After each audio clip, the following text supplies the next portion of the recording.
So, andito tayo sa shop ni Jerry C. Home na old school of Volkswagen.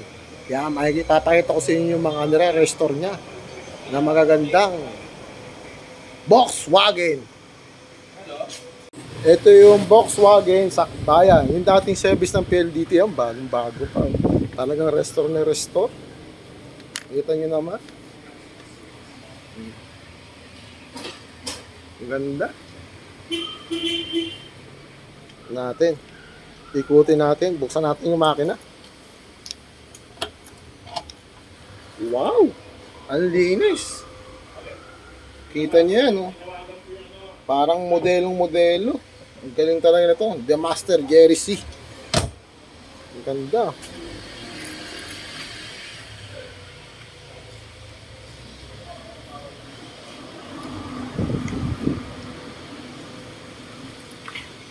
Ito naman, Volkswagen.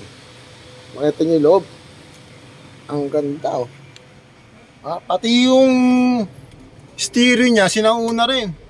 Pero bagong-bago, ang ganda.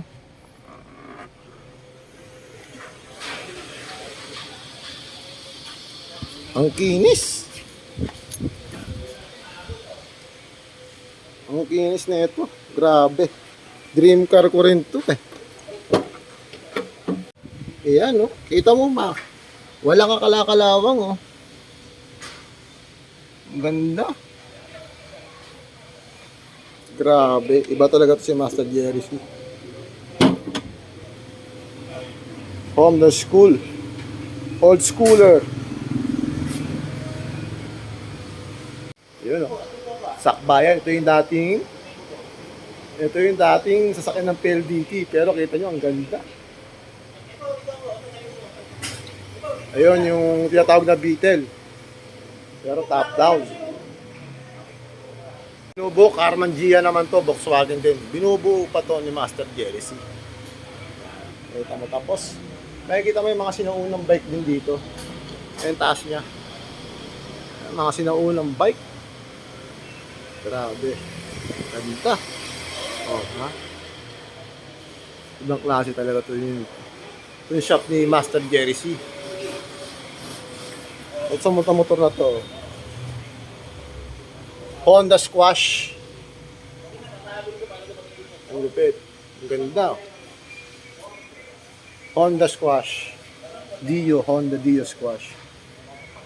Ang ganda. Yan, kasama natin si Master Jerry C. Siya yung may-ari ng shop na to. Yan. The Master of Old Schooler ng Volkswagen. Oo, naman pare. Hilig lang, mahilig lang. Yan. So, nailigan ko rin to. Kaya lang, wala pa tayo niyan. Baka malapit na soon. Ito yung tropa ko. Kaya nga, kumana ka na akong bahala. Alalayan kita. Okay? Okay. Nire-restore din. Kaya isa kombi to, kombi. Van. Na maliit na Volkswagen. Pero ayos na yung gulong. Nilowered na siya. Tingin ko, nire-restore na to. Ito yung mga upuan niya. Bagong dating. Nire-restore na to. Abangan natin to baka sa susunod na mga ilang buwan. Bagong-bago na to.